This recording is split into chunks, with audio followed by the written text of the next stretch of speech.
What's going on, guys? We got a Snapchat Q&A here today. Last night I asked my Snapchat crew to send me their questions regarding weight loss, so today I can answer them in a YouTube video. I promised everyone I would keep their names anonymous, so you're not gonna know who asked these questions, but that's all good. How's this camera set up? Do we want to be nice and close zoomed in like this, or do we want to be a bit further away today? I think a little closer, a little more intimate might be good. Nice wide angle lens, you get a choice there.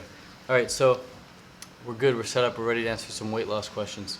By the way, if you want to ask me anything on Snapchat, send me a snap at Ted Carr. That's my username, Ted Carr, really simple. All right, first question regarding weight loss.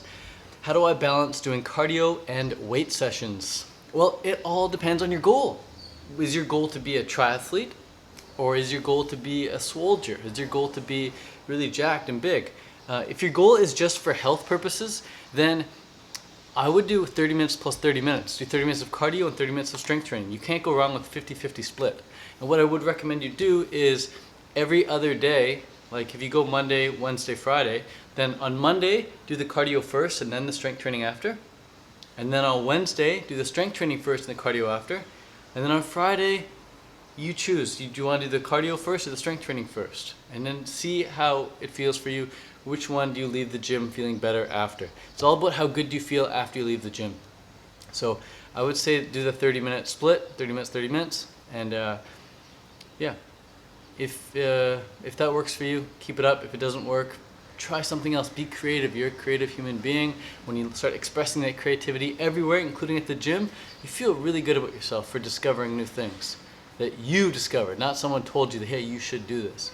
It's all about taking someone else's advice and then making it into your own. So take what I just said there, do a 30-minute split, and then maybe you'll find, hey, a 20-minute split works better for you, or 45-minute split, up to you. All right, next question. I know overeating on raw is considered to be very difficult, but I just feel like I can't eat the perfect amount for my body, so I can lose the weight without feeling hungry. I want to lose a good chunk of weight.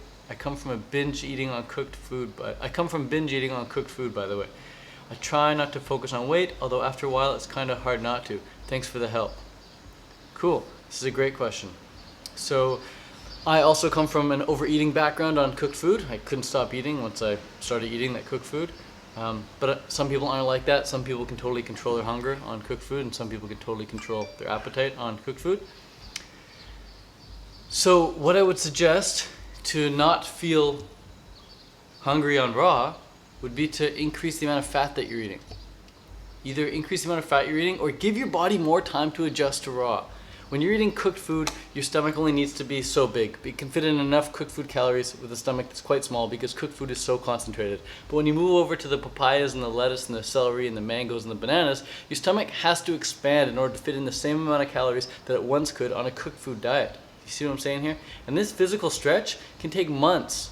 It can take months to adapt to a bigger stomach. So when I go to bed, I'm able to gain 10 pounds in a day and lose 10 pounds. So if I wake up 150 pounds, I can easily go to bed at 160 pounds, then wake back up at 150. But that's because I've learned to expand my stomach. So we call that going to bed like Buddha and waking up like Gandhi. So I don't know how long you've been raw or anything. I have no history here of that. There's no report of that here.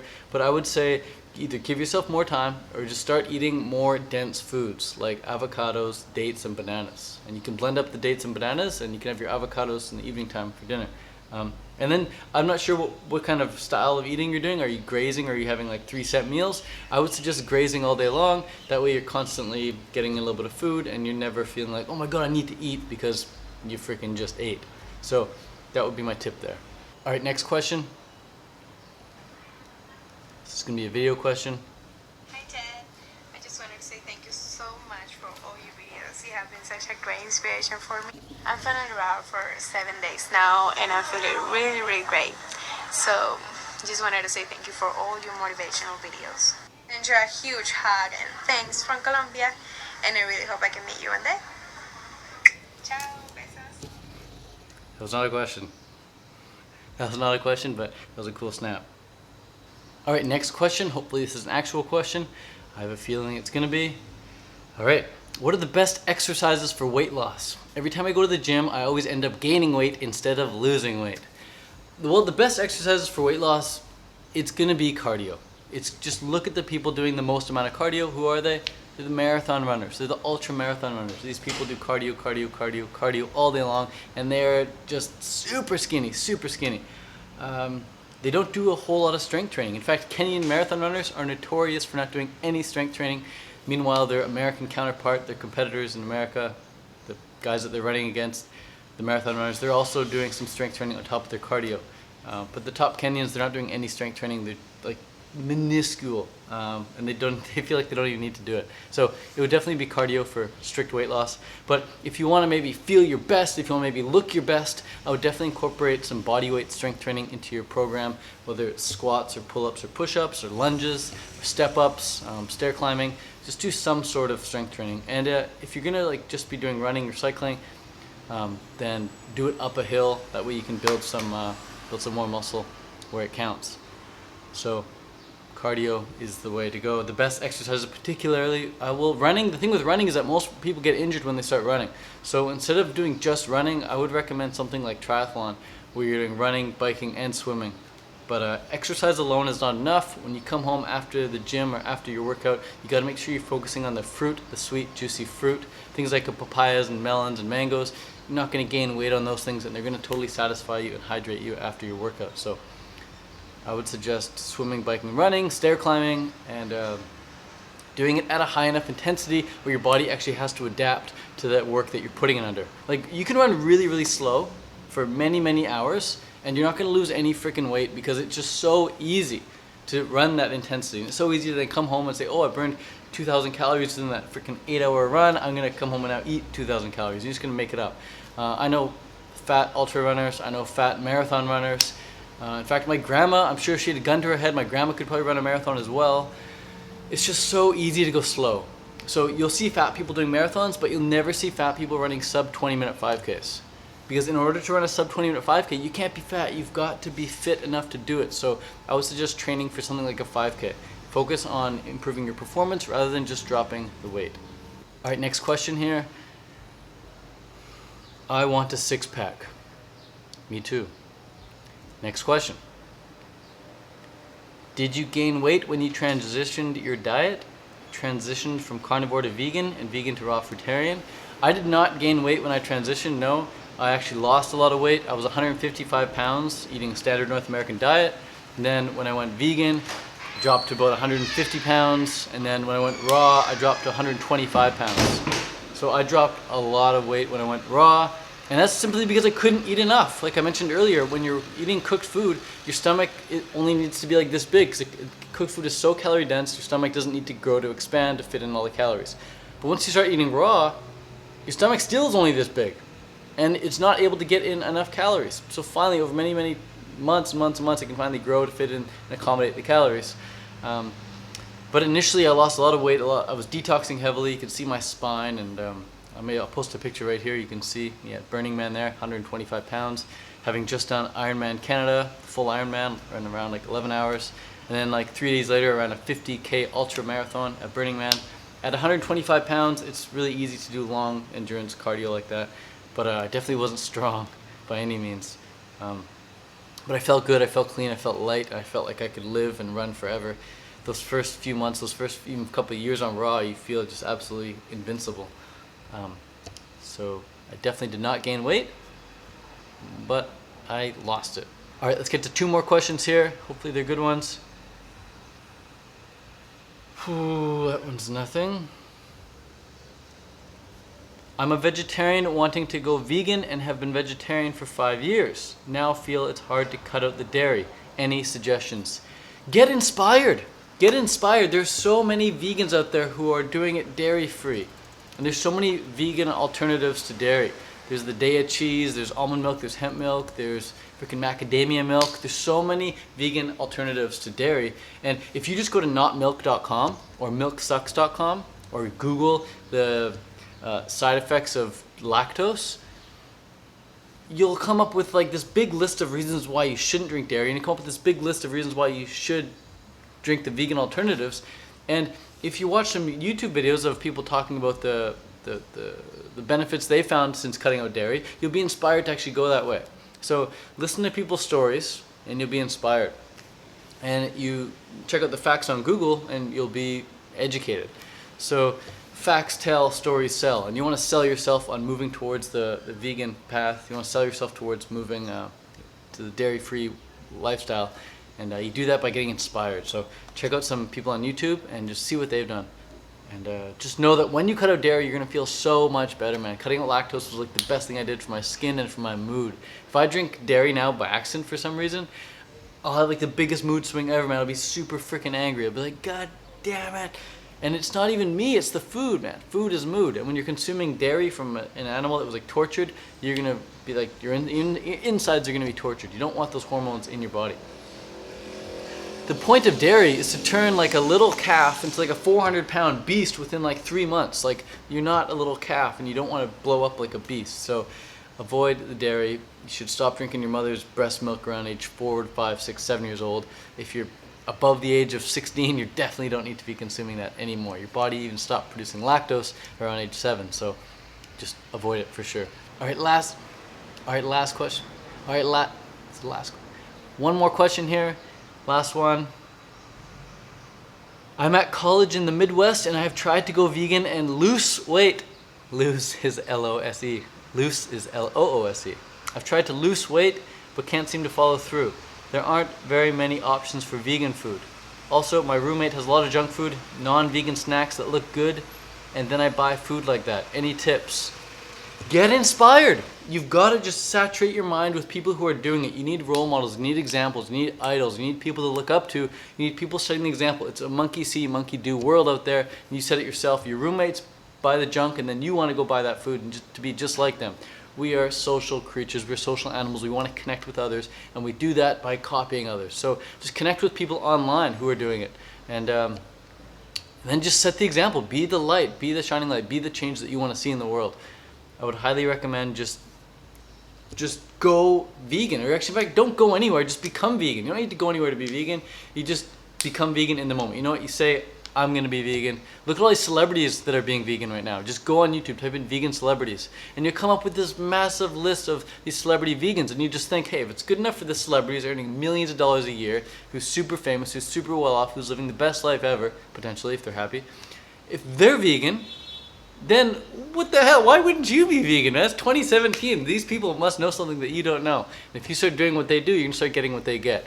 A better life, better feelings overall.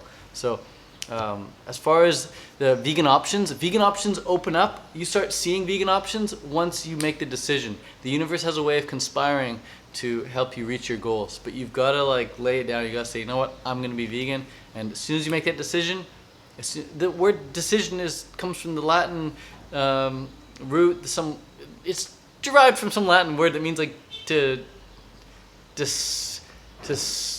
I don't know, it just means to cut off from. So when you decide, it means like you're cutting off from. I don't know the actual Latin root, but it's something like that. I heard Tim Benner talk about it one time at Fruit Fest. So when you make a decision, you're cutting off from all other potential outcomes.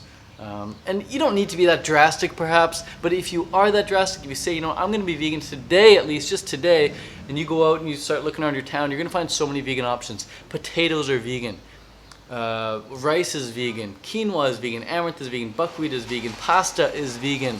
There's so many vegan options. It's too easy to be vegan. It's way too easy to be vegan. If you want to find something, if you want to find a diet that you can actually say it's too hard to find options for, try the fruitarian, try the raw vegan diet. There are very few options. All I can eat is fruit and some vegetables, right? So, but even for me, I'm getting by. I've done this for 8 years now. If I can find a way to eat just raw fruits and vegetables and I travel around the world, I'm sure you can find potatoes and rice anywhere you go, man. It's super easy. Get some tomato sauce, get some rice, pour it on. Check out this guy on Instagram called Drew Likes Rice, and you'll see how he gets it done in college.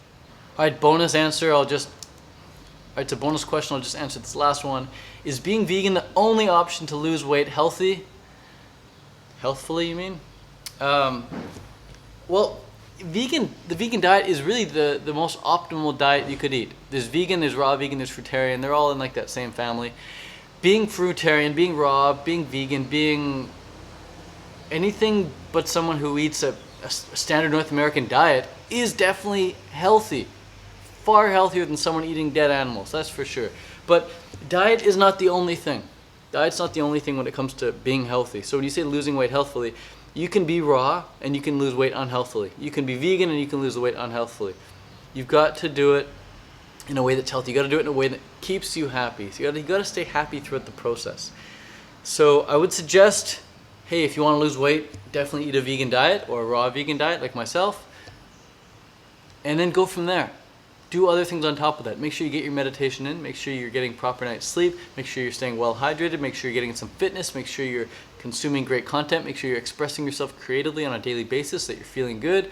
And just watch the weight just slide off. So long as you hold the image too. You got to hold the image of the person you want to be. You got to hold the image, and you got to be that person who is the weight that you want to be if you want to attain that weight.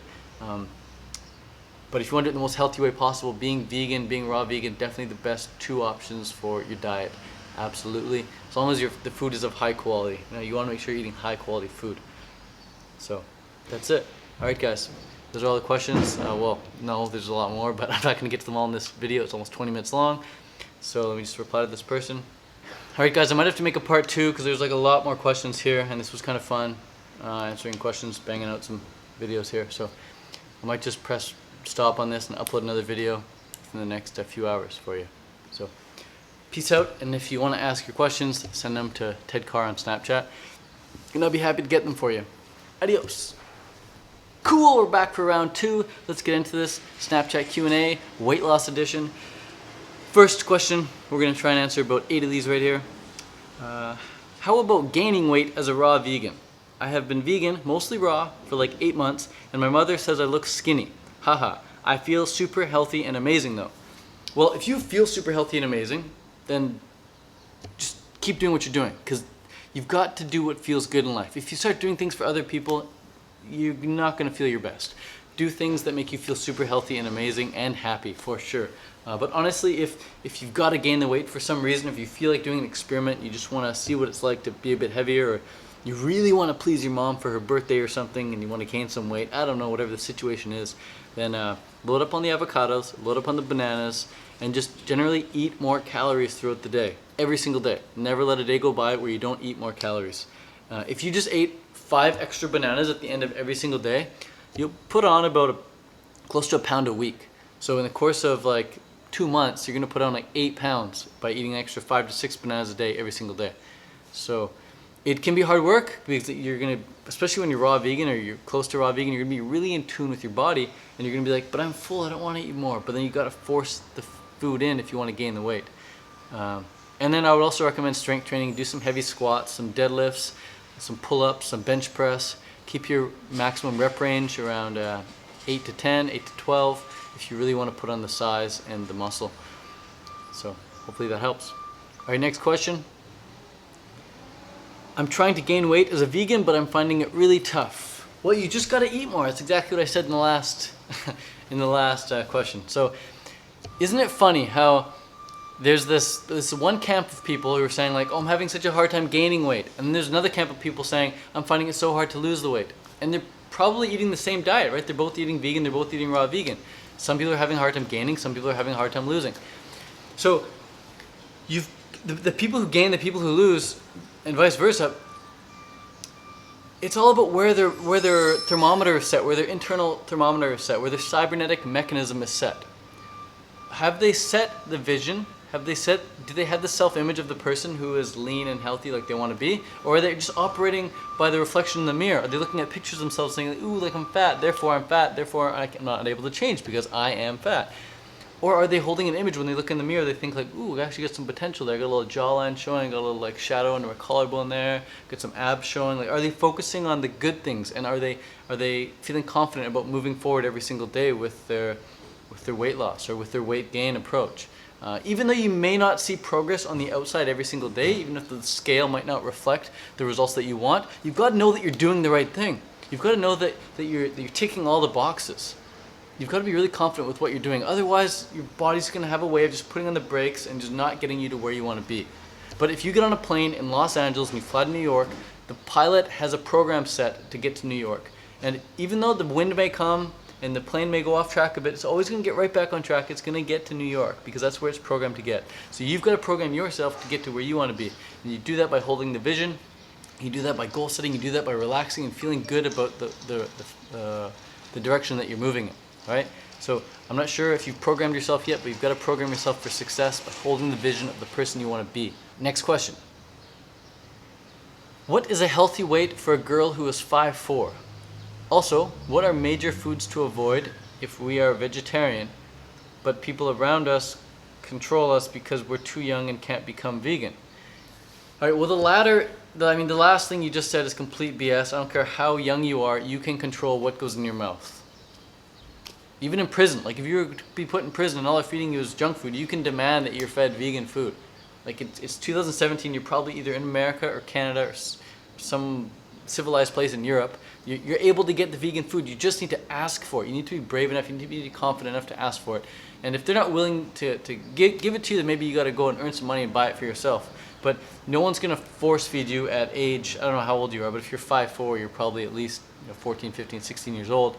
You're old enough to go make some money and buy the food yourself. And you're too old to be force-fed. You're too old to be spoon-fed still. So as for your first question, was a healthy weight for a girl who's 5'4"? I don't know. Just go online and type in the exact question. Ask Google, what is a healthy weight for a girl 5'4"? You're going to take some average, and you're allowed to be 5 pounds below, 5 pounds above, whatever. It doesn't matter really what the average weight is. It's all about how good do you feel at that weight. You could be extremely muscular and you could be like 150 pounds, or you could be an ultra marathon runner at 5'4" and you could be 100 pounds. So 50-pound difference because your sport is completely different. It's a different focus.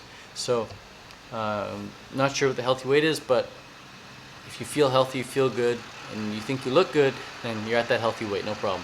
All right, next question. When I get in the state that I want to start exercising, there's something in my mind that holds me back and I can't overcome that so I can lose weight and exercise. What should I do? You gotta start telling yourself a different story. You gotta start telling other people a different story. If you've got the same story running in your head that says, there's something in my mind that's holding me back and I can't overcome it, then how are you supposed to overcome it if you just told me that you can't? You're not gonna wanna let me down. You're not going to want to disillusion me by saying, Ted, I can't overcome it, and then go around my back and overcome it. You're going to want to stay consistent with what you're saying. So if you go around telling people, hey, I can't do this and I can't do that, you're not going to be able to, because you're setting up other people's expectations for you, and then they're going to, in turn, be expecting you that you can't do it. So you've got to start telling people, instead of saying I can't do this, you can say maybe like, in the past I've had troubles overcoming this. Do you have any tips or advice for how to make it easier to overcome it in the future? That would be a great question to ask, rather than saying I can't do it. So your question is I can't overcome it. What should I do? Well, the first thing is change your stories. Change the story that you're telling yourself. Change the story that you're telling others, and start seeing yourself as a person who is able to overcome it. Start seeing yourself as the person that you want to be, and you'll have a way of just pushing through that, and you'll be able to do it. You just need to change the vision that you're holding. And habits can be hard to change, but they're changeable. You can change a habit. The first time you do anything, it starts the habit and cycle. But very few people take that first action step. And after you do it the first time, you got to make sure you do it again the second time, the third time, and the fourth time. Once you go to the gym like 5 or 6 times, it does become a habit. If you want a little hack though, maybe you want to start going to the gym with a partner, maybe you want a workout buddy to go with, maybe you want to download a new album, put that album in your ear and listen to that new album when you walk to the gym. Just get pumped up, make a routine, get into a rhythm with it, and definitely turn it into a daily habit. Sounds good? Good. Alright, I gotta go, the battery's about to die. If you have any questions on Snapchat, let me know, at Ted Carr. You can send all your questions there. Look forward to hearing from you. Thanks so much. Peace out from Hilo, Hawaii. Alright, so we're back for part 3. I'm just exporting a video with Adobe Premiere, and that takes a while, so while it's exporting, let's get back to some more Snapchat questions. Since I made the last couple videos about 4 or 5 hours ago, a lot more questions have come in, so we'll try and hit all these in this video. First question is, by the way, these are weight loss questions people sent in to me on Snapchat. If you want to send me questions on Snapchat, you can do that by sending your snaps to Ted Carr, TEDCARR. Alright, what's the best way to stay motivated? I have like no motivation after a while of doing it. I have like no motivation? You get motivation when you see progress towards things that you actually like doing. And we all like having fun. So if you're having fun and you're noticing some progress, you're gonna stay motivated. The problem is most people don't see progress because they don't look for it, because they don't know how to set up that environment for seeing progress. So the way to see progress is to set records. The more records you set at the gym, the more chances you'll have of breaking those records. And the first time you set a record, you can be really easy on yourself. You can say, all right, let's see how long it takes me to run a kilometer. And then you could set the record and run really, really slowly and do it in like 20 minutes. Let's be more realistic. You'd probably run a kilometer in like 10 minutes if you did it really slowly, like walking pace. And then the next time you go to the gym, all you gotta do is run that same kilometer in 9 minutes, or even 9 minutes and 59 seconds, and you'll be like, frick yeah, it's progress. So if you're constantly setting records in all areas, like on the rowing machine, or on the treadmill, or with pull-ups, or bicep curls, or squats, or deadlifts, or whatever exercise you like to do, if you're constantly setting records, then you're constantly giving yourself a chance to then beat that record. And if you ever beat that record, you've made progress. So I encourage people to set records and then try to break them often. Constantly try to break your old records. It's a scary thing to do. Well, I get nervous when walking to the gym knowing that today is the day I can try and break that record. Because when you break a record, it's like you're breaking into this new version of yourself. And you walk back out of the gym a different person. You're like, I'm now that type of person who can do 10 pull-ups. Whereas before you walked in the gym, you can only do 9. And then it's the best feeling ever, doing something that you once couldn't do. It's such a good feeling. But you've got to be looking for those chances of breaking records, and the only way to do that is to first set the record. So set a bunch of records in all areas of the gym. I encourage you to write them down, type them on your phone or your notepad or whatever so that you know what you did, and then try to beat those same records a week later or a few days later even. Weight loss question. I am still hungry all the time and lacking energy at the gym. What is your take on whole grains and lentils as part of a diet? I'm super inspired and motivated from your videos and way of life. I have made the change to vegan and have been for about 2 months. Feel flipping fabulous. Thank you so much. So if you're hungry all the time, I would recommend grazing. Just eat fruit throughout the day. Have some papayas or cut up mangoes or bananas or even dates with you. But if you're having dried dates, make sure you're drinking lots of water with them, or at least rehydrate them with water and then blend them up into a smoothie and just drink the smoothie throughout the day. Just graze. If you're hungry all the time, it means you're not eating enough, and you're probably going to be eating enough if you just graze more. So don't just have like 3-4 meals a day, but have like 10 meals a day, 10 little snacks throughout the day. And if you're lacking energy at the gym, well, you're either unfit, so that's totally normal. When I took like a month off going to the gym and I started going back to the gym, I could only last like 20-30 minutes. And now I go to the gym, I can last like an hour and a half, 2 hours, no problem. So if you're lacking energy at the gym, it's probably because you're untrained, you're unfit, or you just haven't slept enough. So consider getting more sleep. Don't wake up with an alarm clock, let your body totally sleep in, and get to bed around the time the sun goes down, which could be, in your case, maybe 8 o'clock or something. Get to bed early and then wake up without an alarm clock. And you'll probably have a lot more energy. Plus, if you go to the gym knowing that you're going to be doing something that you absolutely love to do, you'll have more energy. Desire is the triggering mechanism for the release of energy. So when you strongly desire to do something, you're going to have all the energy in the world. It works like that. That's why when you fall in love with someone, you have all the energy in the world. You don't need drugs or caffeine or food to keep yourself going when you're madly in love with someone. You'll stay up to freaking 4 in the morning, 4 nights in a row talking to that person that you love, just because that strong desire starts releasing energy within you. Or if at 3 in the morning you're normally sleeping and someone comes knock on your door and says, hey, you want to watch a movie? You're like, no, man, I'm sleeping, go away. It's 3 in the morning, get out of here, I'm so tired. What happens the next morning at 3 in the morning when the freaking house catches on fire? All of a sudden holy shit, you get up instantly. The desire to stay alive is so great. You have all the energy in the world. You will book it out of bed. You will go save your family. You will go save your cats. You go grab your photograph books. You grab your iPhone. You grab your MacBook. And you'll get the heck out of the house with all the energy in the world at 3 in the morning. Whereas yesterday, you couldn't even open your eye. You were so tired when someone wanted to ask you if you wanted to watch a movie at 3 in the morning. That's what happens when you've got strong desire. You get all the energy in the world. So if you don't have energy when you go to the gym, probably means you're not looking forward to it. So work out with a workout buddy, and you look forward to seeing that workout buddy set some records, and you look forward to breaking those records perhaps. Chopped spinach, frozen blocks. Looks Not very appetizing. And we're making almond ricotta here for vegan lasagna. That was my sister. She's vegan. Look at that bloke. He came from YouTube. Alright. Hey Ted, I was the Henry that left the first comment in your recent vid. Just want to show you this mango. It's low quality, very sour. Just ate cooked food. Have baseball game. Let me know. What the hell? I have baseball game, and I know if I were raw, I would be more fit to train. That's right, bro. If you were raw, you'd be more fit to train. How can I continue to work out after I dislocated my shoulder? Good question. So when I was a triathlete, if I got injured, like let's say I got a shoulder injury from swimming too much, which would happen from time to time, I would then run and bike more. I'd do some more strength training on my legs. Or when I would get in the pool to swim, instead of swimming with my arms, I would just kick. I'd grab the kickboard and I would just kick. In fact, that's what happened. I broke my thumb. And when you break your thumb, you can't ride a bike. You can't put any pressure on the handlebars at all for like freaking 6 weeks while it's healing. And you can't put any pressure back when you're swimming either. So broken thumb really screws you up as a triathlete. So I would run a lot more, and I would put the bike on the stationary trainer, and I would just hold the handlebars with one hand. You just got to mix it up. So if you dislocated your shoulder, focus on other body parts that you've perhaps been neglecting.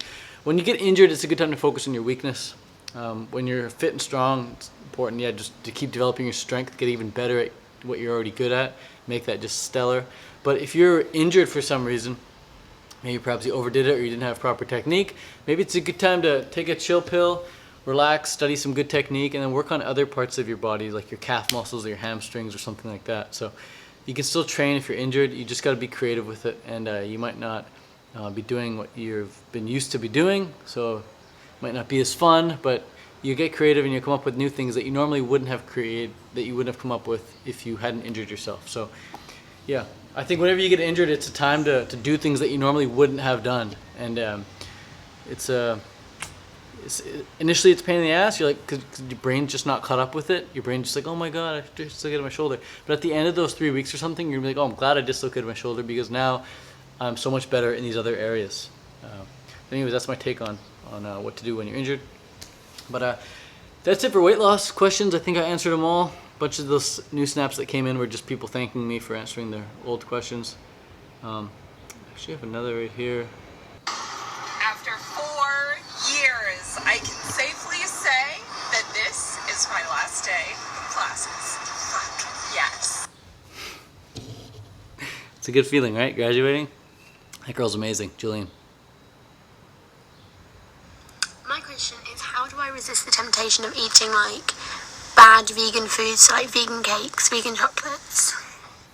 I like your accent. I'm not going to say your name, but in case people didn't hear it, listen one more time. My question is, how do I resist the temptation of eating like bad vegan foods, like vegan cakes, vegan chocolates? Well, you've got to first just know that you're allowed to have those things. People ask me all the time, they're like, oh Ted, are you allowed to have this? Are you allowed to have that? I'm like, I am allowed. I allow myself to have those things if I ever want them. But I don't want them because I'm so focused on the fruit. But if for any reason I say like, no, I'm not allowed to have this thing, then part of me is going to be like, not part of me, but like all of me is going to be kind of like sneakily being like, oh, what if I could just try some? So we always want what we can't have as humans. We're curious monkeys, we are. So if you say to yourself, oh, no vegan junk food, no cakes, no chocolates, then part of you is not part of you, but you're gonna freaking want that. The reason I don't say part of me is because you're not made up of little compartments and little parts. It's like you're a human being, you have a mind, wherever your focus goes, energy flows. You're holistic. You're not broken up into little compartments. People are like, well, part of me wants this and part of me wants that. It's just you're not clear on what you actually want. So in this case, when it comes to vegan donuts and vegan junk food, part of you wants that for some reason. Whatever reason it is, you want some vegan junk food. I don't know what that is. Maybe it's comfort or whatever. But the fact is, when you eat fresh, whole, ripe, living fruits and vegetables, you're going to feel so much better. And if you focus on the fruit, you're going to get more fruit. I focus on fruit a lot, and every time I go to the market, I find good fruit to come home with. Other people don't focus on the fruit at all. They focus on so much cooked food. They go to the same market as me. They walk around, they're like, oh, there's no fruit here. What am I going to eat? Raw vegan so hard. I'm just going to go back up some potatoes or rice. And that's like their attitude towards raw vegan. They think they can't do it. There's just not enough out there. That's because they're not focused on the fruit. So if you're not focused on the fruit, you're going to find reasons to want to have the other food in your life. And especially when it comes to junk food. If you focus on junk food, you're gonna eat that stuff. But for me, that's not even food, that's freaking poison. I would never feed my baby vegan junk food. If I had a young child, or a toddler, whatever, I would never feed my toddler junk food. It's a freaking drug. I'd be getting them addicted to something really early on in life. So instead, you wanna treat yourself like you treat your toddler, treat yourself with respect, treat yourself with love, feed yourself only the good stuff, and focus on the fruit. And start seeing yourself as the person who eats fresh fruits and vegetables. Start seeing yourself as the person who just says, no thank you, whenever some vegan junk food comes up. When you practice self-control with your food, every area of your life gets better. They did a study with kids when they were really young. They took a bunch of 4, 5, 6-year-olds and they put them up at a table with a marshmallow, one marshmallow. And they said, all right, here's a marshmallow.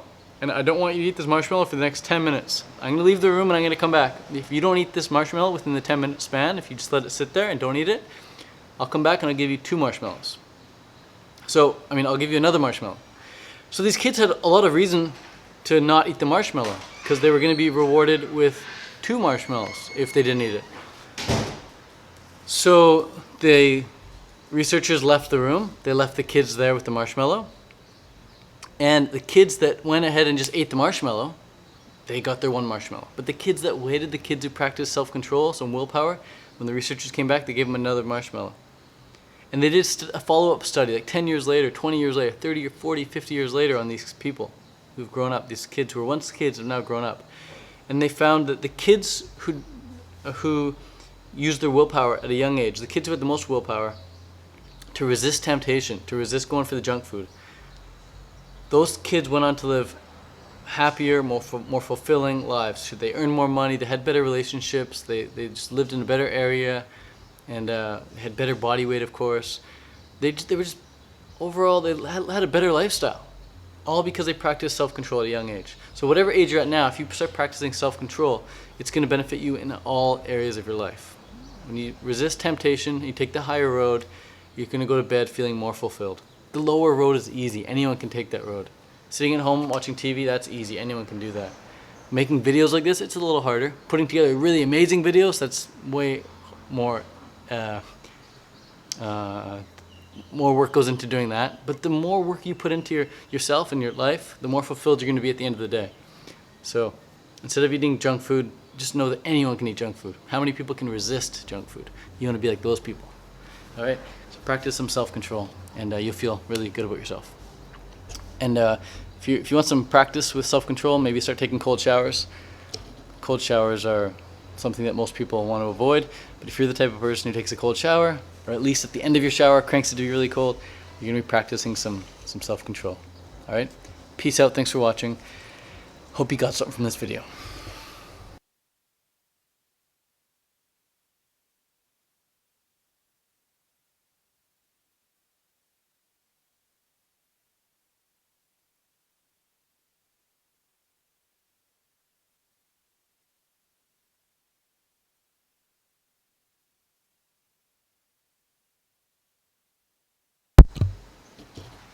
Oh shit, didn't record any of that audio. Oh, still getting used to this rig right here. Alright, well, I just answered a bunch of questions and none of them got answered, so maybe I'll briefly go through those questions if I can find them. There's times like these, man, you just gotta breathe. This is why I practice meditation. If I didn't practice meditation at a time like this, I would freak out, man, but I've learned to just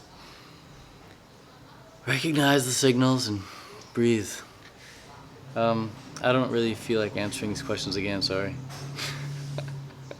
I put my heart and soul into those answers. I'm just gonna answer a couple more. But dang, yeah, sorry about that. When doing intermittent fasting, is fasting in the morning or at night better for you? Thanks. Personally, I'd rather intermittent fast at nighttime. I'd rather finish eating at like 6 p.m. than go to bed then. Just a bit earlier, just fill up by 6 p.m. and then go to bed and not have any desire to eat between 6 and by the time I go to bed. That way I can sleep through the intermittent fasting period, no problem, and then wake up and then have food a couple hours later, rather than waking up and then not eating until like 2 p.m. or something. That's hard because you got to deal with being hungry all day long. So I like to do it at nighttime. How can I help my dad work out? He's 51 years old. Just be a loving daughter. Just go for a walk with him, play tag, have fun with him. Don't expect anything from him. Don't expect him to lose a whole bunch of weight. Just love him just the way he is, and if he happens to lose weight, he'll lose some weight. But just set the example for him. Maybe just keep going to the gym, get really fit and healthy yourself, get a bunch of results, and be like, Dad, I can show you how to get the same results I got. If you want, I'd be happy to show you, but no pressure. If he wants to do something, he'll do it. How much variety do you need on a raw vegan diet to be healthy? How many different fruits and vegetables do you need? That's a great question. How many pounds a week should you be losing on a raw vegan diet? So the first question was, how much variety do you need? That's a great question. Many varying opinions on this question. How much variety, how many different fruits and vegetables do you need? Some people believe you need like 20 different fruits a day, 20 different vegetables a day to cover all these nutrients that are undiscovered yet. And I don't know. I've been eating a very small variety for many years now. Over the past 8 years of eating a fruit diet, I've probably based my staple calories on like 6 fruits. Let's think. I've gotten, out of the past 8 years, I've gotten the bulk of my calories from these 6 fruits. Dates, dried dates, which I've like usually rehydrated. Bananas, papayas, avocados, and oranges, a lot of oranges, and coconuts. Yeah, six fruits right there, 6 foods. And I'm okay, I'm all right, I'm doing great. As far as the other question you asked, how much weight should you be losing? Everyone's going to be different. It all depends. The fatter you are, the easier it is to lose the weight. If you're really skinny, it's kind of hard to lose weight. So it all depends. But generally speaking, it's just kind of dumb to be general here, but you normally, people can lose a pound a week healthfully, no problem, if they're doing the right things. If you're recording and it's too dark and your shutter speed's all the way open and your aperture's all the way down, then you gotta up the ISO. This is 1600 ISO, this is 2000. We'll go with 2000. Alright. So yeah, I lost motivation answering all those questions after I realized my microphone wasn't on. It's the way she goes. Sometimes she goes, sometimes she don't. It's the fucking way she goes. Well, I'm gonna answer a couple more. Want to get these out there. People got questions. Hopefully I got answers. Alright, what's the big one? Firstly, I want to say I love your YouTube videos and all the positive messages that you stand for and send out to all your fans. Thank you. Thank you. I appreciate that a lot. When someone starts a question off, laying it on thick like that with appreciation, right? I dig that. I am currently in a healthy weight range, but I still want to lose a bit of weight. I exercise regularly and I am vegan. I've been fixated on my diet in the past, which has led to anorexia and a bunch of stuff which jeopardized my mental health. So I suppose my question is, how do you get rid of those extra kilograms without bordering anorexia? Thank you so much, and keep doing what you're doing. All right, this is a great opportunity to address something. Being fixated on your diet to want to make it super clean and super healthy won't lead to anorexia in the same way, in the same fashion that focusing on just dropping kilos will. If your goal is to eat as healthy as possible, to be as healthy as possible, you'll find a way of being actually truly healthy. But if your goal is to just drop the kilograms and drop certain foods out of your diet just to drop the kilograms, then yeah, that can lead to anorexia. But if you're focusing on how healthy can I be, what's the healthiest foods to eat, and how can I maybe just so happen to drop some kilos by eating as healthy as possible, then that's a bit different. So I would focus on high water content fruits and vegetables, and I would also have role models. I would have examples in my life of people who have like that ideal body that I want, and I'd make sure like that body's not anorexic. I'd find like an athlete or something, an athlete winning like gold medals or something. You can't be anorexic and be winning gold medals at the same time. So find an athlete who's winning gold medals, and just be like, hey, that's a nice body. If I eat tons of fruits and vegetables, a lot of healthy fruits and vegetables, and work out a lot, then my body will perhaps look like that as well. Rather than thinking, I just need to drop kilos, just need to drop kilos, just need to drop kilos. Focus on being healthy rather than wanting to drop kilos. Hey Ted, I'm 5'10", 130 pounds. How would you recommend getting to 125 pounds without compromising performance? Dude's young. I want to show you his picture. Maybe he won't like that though. I'm supposed to keep this anonymous. Alright, well this is a young kid. Let me look at him again. 5'10", 128 pounds. How would you recommend getting to 125 pounds without compromising performance? I don't even know what sport you're doing, bro. Are you a runner or something? Also, what would your advice be as a starting fruitarian diet? I don't know whether to dive straight in and see or gradually get my body used to it. I'm doing 2 days vegan, 4 days vegetarian at the minute, but would love fruitarian when I get to university. I'm 16 years old now. Any advice would be great. Answering you in a video now. Uploading tomorrow. Alright, well I don't have too much information on you, bro, but you look healthy. I would recommend cutting out dairy, like completely cutting out dairy. I'd recommend cutting out gluten altogether. So you cut out dairy, cut out gluten, replace it with almond milk, replace it with hemp milk, replace it with dairy alternatives, and then cut out gluten, replace gluten with things like buckwheat and quinoa and amaranth potatoes and things like that. Sweet potatoes, at least, not just plain old white potatoes and not just plain old white rice. And then focus on the fruit. Focus on the fruit, focus on the fruit, focus on the fruit. You get more of what you focus on. And you're really young, dude. You're really young. Your mind is like really sharp. Can be really sharp if it's not like hampered down by food. So focus on the fruit.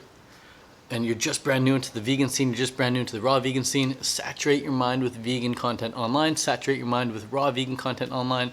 Get some books. Check out the 80-10-10 diet by Dr. Graham. Check out Ann Osborne's book, Path to Paradise. Check out the Live Food Factor. That book is amazing as well. Big green book. Just educate yourself. Nature's first law. Learn, learn, learn, learn, learn. And then your main question, how to drop from 128 pounds to 125 pounds.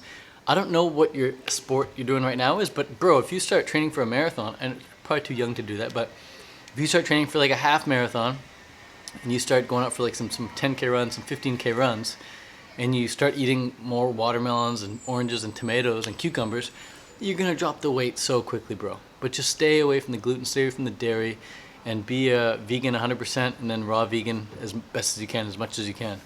That would be my advice for you there. Just get inspired, dude. Get inspired. Have some role models and just saturate your mind with their content. Seriously what it's about. Dude, I feel so badly for the people who I answered the questions, but the microphone is on mute. Still on, right? Good. Yeah, I feel badly for you. Sorry. I don't know who you are either, because I just boom, boom, boom. Alright, what happened with cholesterol? Because fruits have a lot of sugar and that makes cholesterol very high. I know that is good because it's energy for body, but I'm worried about that. If you're eating a fruit-based diet, your cholesterol is not going to go up. Your bad cholesterol is not going to go up. If you, like, you know what makes your cholesterol rise? Refined sugar and lots of fat.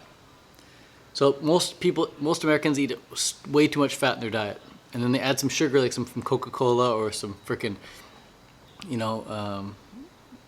ice cream or some sugar candy, whatever. They eat a bunch of sugar and their diet's already full of fat. So they add that sugar on top of their fat and their freaking blood sugar spikes and they get diabetes and their cholesterol goes up. And they're eating too many animal products, so their cholesterol is especially high. But if you're just eating a fruit diet, you don't need to worry about too much cholesterol. That's for damn sure.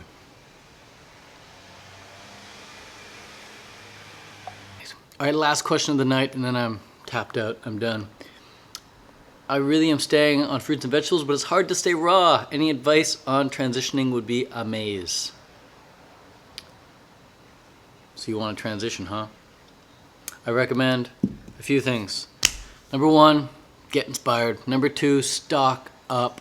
Like, go to the grocery store, come home and just load up your fridge, load up your fruits and load up your fridge, load up your freezer, load up your cupboards, load up your whole kitchen full of fruits and vegetables, and then just stay inspired. So the first step's get inspired, next step's stocking up, next one is stay inspired, and then just eat enough and give yourself time to transition. Give yourself time to transition. If you want to surround yourself with like minds, if you want to surround yourself with people who are vegan, people who are raw vegan, then you want to hit up certain fruit festivals. There's a bunch of fruit festivals this summer. There's the Denmark Fruit Festival at the end of July. Link in the description. There's the UK Fruit Festival if you're in London. If you want to go to London, you want to go to England. It's the UK Fruit Festival, start of August 2nd to the 6th. And then there's the Woodstock Fruit Festival from August 21st to the 28th in New York. And it's happening all this summer, those 3 festivals. And if you use the coupon code COMEFRUIT-YOURSELF, you'll save $100 discount on those festivals. So that's what I would recommend if you're transitioning, honestly. Like, come to these festivals, meet up with a bunch of people, and get inspired, stay inspired, stock up, stay stocked up, eat a bunch of fruit, and focus on the fruit, and you'll be good to go, no problemo. All right, thanks so much for watching. Peace out from Hilo, Hawaii.